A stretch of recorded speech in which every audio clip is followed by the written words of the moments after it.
আসসালামু আলাইকুম সম্মানিত প্রিয় ভিউয়ার্স, আশা করি আপনারা সকলেই ভালো আছেন। আলহামদুলিল্লাহ, আপনাদের দোয়ায় আমিও খুবই ভালো আছি। তো আজকে আপনাদের মাঝে কিছু গোপন কথা শেয়ার করব, যেগুলো আসলে আমি এই পর্যন্ত মুরগি পালন করি প্রায় 10 বছর যাবৎ। এই পর্যন্ত এই কথাগুলো আমি কোনো সময় ইউটিউবে বলি নাই। তো অনেক ভাই কিছু কিছু কমেন্ট করে, যেগুলো আসলে খারাপ লাগে, কারণ হয়তো অনেকে না যায় না করে, আমার বিষয়ে তেমন ধারণা না থাকার কারণে করে। হ্যাঁ, তো আমি আজকে এই বিষয়গুলো ইনশাআল্লাহ আপনাদের সাথে শেয়ার করবো, কিছু গোপন কথা যেগুলো আমি এই 10 বছরের সময়ে কোনো সময় ইউটিউবে বলি নাই। তো আজকে ভিডিওটা প্রথম থেকে শেষ পর্যন্ত ইনশাআল্লাহ সবাইকে অনুরোধ করতেছি দেখার জন্য। সেটা হচ্ছে, প্রথমে আমি যদি বলি যে আমি আজকে 10-11 বছর যাবৎ মুরগি পালন করতেছি। তো অনেকে এমন কমেন্ট করছে যে আপনি অনেক লোভী মানুষ, আপনি ইউটিউব থেকে অনেক টাকা ইনকাম করেন, আপনি বাজে কোম্পানির ওষুধ, আপনি ওষুধ কোম্পানি থেকে অনেক টাকা খান, ফিড কোম্পানি থেকে টাকা খান। হ্যাঁ, আপনি অনেক লোভী মানুষ, বেসের কোনো গ্যাপ না দিয়ে মুরগি তুলে ফেলেন, আর নিজেকে অনেক বড় মানে অনেক বড় জাহির করেন যে অনেক ভালো জানেন, আপনি ডাক্তারের মতো, ডাক্তার থেকে বেশি জানেন, তাহলে আপনার খামারে সমস্যা কেন হয়? হ্যাঁ, তো এই বিষয়গুলো ইনশাল্লাহ আপনাদের মাঝে শেয়ার করবো। তাহলে হয়তো আমার প্রতি হয়তো একটা ভুল ধারণা অনেকের হয়তো ভেঙে যাবে, কারণ না যায় না ধারণা করাটা, এটা হচ্ছে অনেক বড় একটা পাপ। হ্যাঁ, আল্লাহ তাআলা বলছে ধারণা থেকে বেঁচে থাকার জন্য। তো এই বিষয়গুলো ইনশাল্লাহ আপনাদের মাঝে শেয়ার করবো। তো প্রথমে যদি বলি যে ভাই, ইউটিউবে আমি কত টাকা ইনকাম করি, আসলে আমি ইউটিউবের যে ইনকামটা, এটা আমার কাছে হালাল মনে হয় না। হ্যাঁ, অনেকে হয়তো হালাল ভাবতে পারে, কারণ এখানে যে অ্যাডগুলো দেয়, এই অ্যাডগুলো হচ্ছে আপনার বেশিরভাগই নারী সংক্রান্ত থাকে। আর যেহেতু আমরা জানি যে ইউটিউবে টাকাটা অ্যাডসেন্স থেকে আসে, মানে অ্যাড থেকে আসে, নারী সংক্রান্ত অনেক বিষয় থাকে আর গান বাজনা থাকে, যার কারণে আমি ইউটিউবের টাকাটা আলহামদুলিল্লাহ দিনের পথে আসার পর থেকে আমি ইউটিউবের টাকাটা বাদ দিয়ে দিয়েছি। আমি ইউটিউব থেকে কোনো টাকা ইনকাম করি না। আর দ্বিতীয় কথা হচ্ছে, আমি কোম্পানির ওষুধের প্রচারণা করি, ফিড কোম্পানির প্রচারণা করি। দেখেন, আমি যদি কোম্পানির প্রচারণা করতাম, মানে ওষুধ কোম্পানির প্রচারণা করতাম, আলহামদুলিল্লাহ আমি প্রায় লক্ষ লক্ষ টাকা ইনকাম করতে পারতাম। কিন্তু আমি যে ওষুধের কথা আপনাদের বলি, সেটা হচ্ছে আমি নিজে ইউজ করি। এবং ওয়াকিল স্যার, আপনারা হয়তো অনেকে চিনেন, গাজীপুর, উনি হচ্ছে গাজীপুর রাজেন্দ্রপুরে উনি বসে, ওয়াকিল স্যার। আমাদের এই এরিয়াতে ঢাকার মধ্যে মনে করেন 1 নাম্বার বা 2 নাম্বার এমন আছে। তো উনি যেই ওষুধগুলো সাজেস্ট করে, আমি ঠিক সেইগুলো ওষুধগুলো আমি খাওয়াই, এবং খাওয়ার পরে যদি আমি ভালো রেজাল্ট পাই, ইনশাল্লাহ আমি সেইগুলোই কিন্তু ইউটিউবে বলে থাকি। তো দেখেন, আমি যে ওষুধের নামগুলো বলি, আমি যদি কোনো কোম্পানির দালালি করতাম, তাহলে হয়তো এক কোম্পানির ওষুধের কথাই আমি সবসময় বলতাম।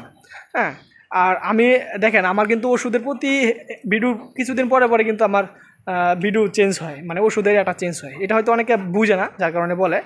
দেখেন, আপনি ওষুধ কোম্পানি যদি আপনি প্রচারণা করেন, তাহলে শুধু এই কোম্পানির ওষুধের কথাই বলতে হবে, এবং খারাপ হোক ভালো হোক, আপনাকে সবসময় এই কোম্পানির ওষুধই বলতে হবে। কিন্তু আমার এখানে যেটা আমি করি, সেটা হচ্ছে আমি নিজে যে ওষুধটা খাওয়াই, সে ওষুধটা যদি ভালো মনে হয় এবং এর থেকে যদি বেটার আরও কোনো ভালো আসে, তাহলে আমি ওই ভালোটার কথাই বলি, আমি কিন্তু এটা বাদ দিয়ে দিই। আমি নিজে যেহেতু এটা থেকে ভালো রেজাল্ট পাইছি, ওইটা থেকে আমি বলি। তো এটা হচ্ছে আমার ওষুধ কোম্পানির, মানে অনেকে হয়তো করে। আর ফিড কোম্পানির যে বিষয়টা, আমি ফিডটা খাওয়াই। ফিড কিন্তু আপনার সোনালী মুরগির জন্য, বিশেষ করে সোনালির জন্য আপনি 5 নাম্বারের মধ্যে ফিডকে আপনাকে 3 নাম্বারের মধ্যে আপনাকে ফিড রাখতে হবে। কারণ ফিড আপনার মানে খুবই ভালো মানের একটা ফিড। আপনি যদি না খাওয়ান তাহলে হয়তো বুঝবেন না, খাওয়াইলে হয়তো বুঝতে পারবেন। হ্যাঁ, তো এই জন্য আমি ফিডটার এটা আপনাদের মাঝে বলে থাকি, আমি নিজেও ফিডটা খাওয়াই। আর একটা কথা হচ্ছে, আমি কেন ঘন ঘন মুরগি তুলি, দেখেন, মুরগি তোলাটা হচ্ছে আমার একটা নেশার মতো। আমি কি বলবো, যে আমি যদি ইচ্ছা করি আলহামদুলিল্লাহ, আমি ইচ্ছা করলে আমি 10-15-20 হাজার মুরগির শেড আমি করতে পারি, খামার করতে পারি, আলহামদুলিল্লাহ, আমার টাকার কোনো সমস্যা নাই। কিন্তু আমি করি না কিছুর জন্য, আমার 2টা খামারই আমি আনাফ। কেন করি না?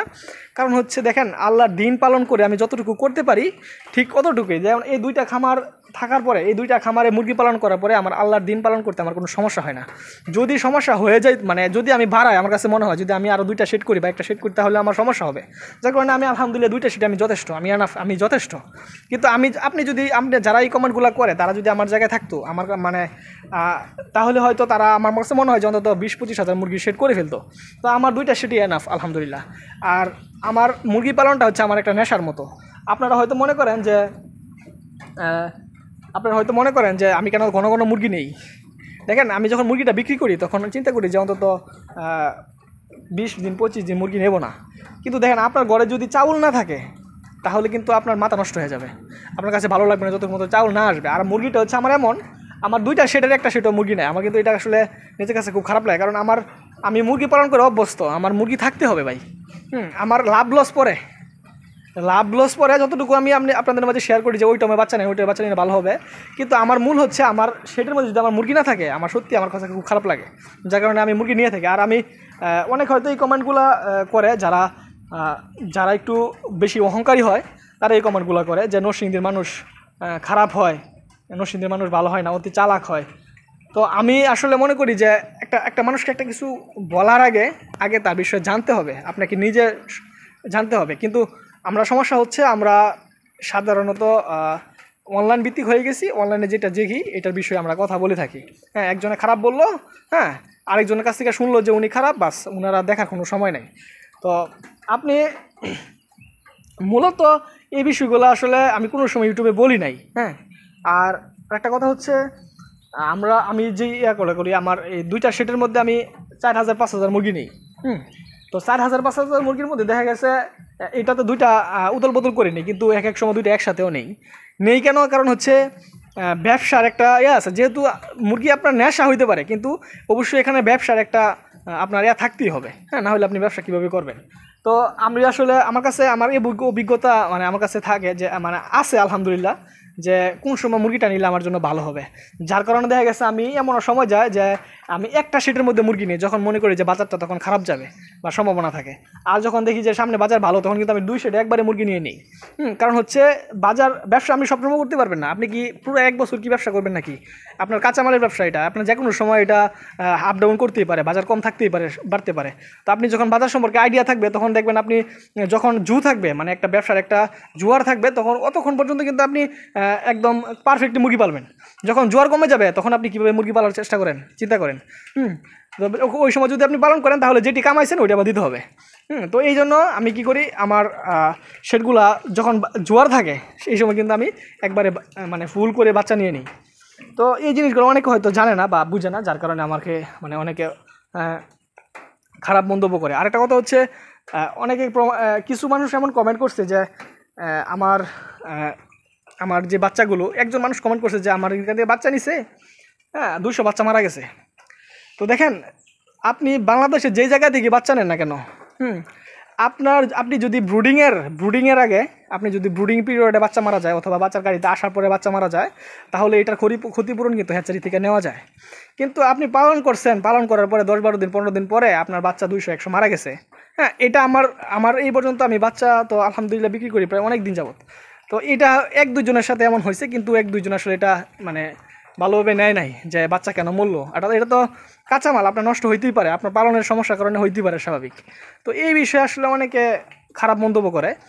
কথা হচ্ছে আমার কাছ থেকে যারা বাচ্চা নেয়, হ্যাঁ, আমি এমনও আমার মানে আমি যাদেরকে বাচ্চা দিই এমনও লোক আছে 1 বছর যাবত বাচ্চা নিতেছে আমার কাছ থেকে, 1 বছর 1.5 বছর 2 বছর যাবত কন্টিনিউ বাচ্চা নিতেছে। তো আপনি কি করবেন, আপনি এক জায়গা থেকে বাচ্চা নিলেন, বাচ্চা নেওয়ার পরে যদি আপনার বাচ্চা খারাপ হয়, আপনি কিন্তু তার কাছ থেকে আর বাচ্চা নেবেন না। কিন্তু যদি আপনার বাচ্চা ভালো হয় তাহলে আপনি আবার অন্য জায়গা থেকেও নেবেন না, এখান থেকেই নেবেন। হয়তো এক বেশ অন্য জায়গা থেকে দেখবেন, চেষ্টা করবেন, যদি ভালো হয় তাহলে নেবেন, না হলে নেবেন না।